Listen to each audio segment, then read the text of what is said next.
आपण बारीक लसूण चिरून घेतलेला आहे, त्यानंतर कांदा कापून घेतलेला आहे, नंतर आपण छोट्याल्या साईजचे 3 बटाटे उकडून घेतले होते, तर ते बटाटे आता आपण कट करून घेतलेले आहे।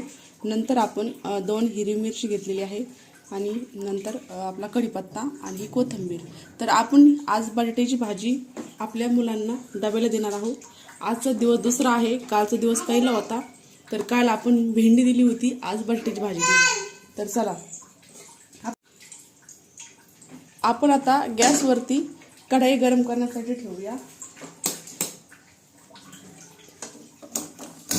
आता आपण गॅस सुरू केला आहे, कढई गरम करण्यासाठी ठेवलेली आहे। तर आता कढई गरम झाल्यानंतर आपण त्याच्यामध्ये तेल टाकून घेणार आहोत। आता आपली कढई गरम झालेली आहे, तर आपण त्याच्यामध्ये तेल टाकून घेऊया। कांदा परतायला थोडंसं जास्त तेल लागतं, तर मग आपण जास्त तेल टाकून घेऊया। तेल टाकून झाल्यानंतर लगेच त्याच्यामध्ये जिरा आणि मोहरी तडतडण्यासाठी टाकून घेऊया। तर बघू शकता, जिरा आणि मोहरी तडतडल्यानंतर लगेच त्याच्यामध्ये आपण लसूण टाकून घ्यायचा। आपण लसूण टाकून घेतलेला आहे। लसूण झाल्यानंतर लगेच ताबडतोब हिरवी मिरची कट केली ती पण टाकून घेऊया। ती झाल्यानंतर परत लगेच कढीपत्ता झाल्यानंतर लगेच कट केलेला कांदा, म्हणजे असं स्टेप बाय स्टेप टाकत जायचं। तर आता आपण परतण्यासाठी सर्व साहित्य टाकून घेतलेलं आहे, तर त्याला आता आपण छानसं हलवून घेऊया।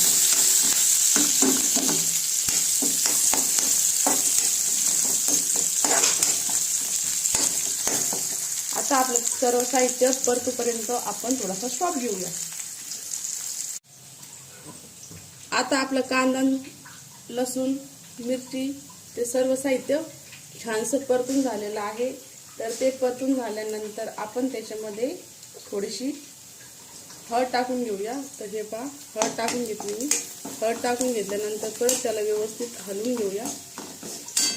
हळद टाकून हलवल्यानंतर आता आपण त्याच्यामध्ये जे आपले कट केलेले बटाटे आहेत, तर ते बटाटे टाकून घेऊया। मी बटाटे पण टाकून घेतले,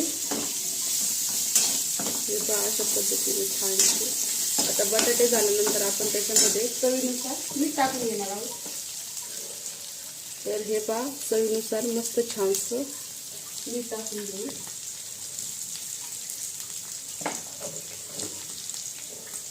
मीठ टाकून झाल्यानंतर आपण आता बटाटे व्यवस्थित छानसे मिक्स करून घेऊया आणि थोडासा गॅस कमी करू।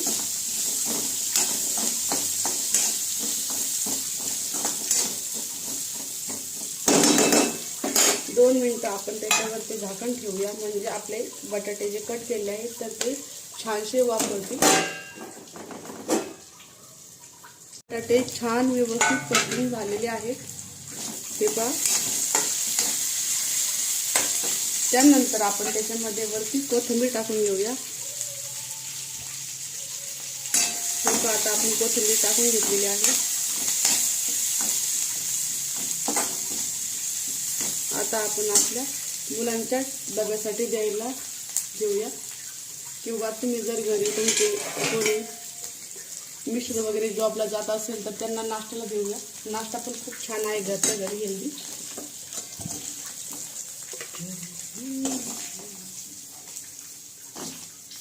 तर मी माझ्या मिस्टरांना मस्त छानशी बटाट्याची जी मी केलेली आहे भाजी कोरडी ती आणि मस्त एक चपाती देते नाश्त्याला, म्हणजे दुपारपर्यंत त्यांना पण गोरच नाही।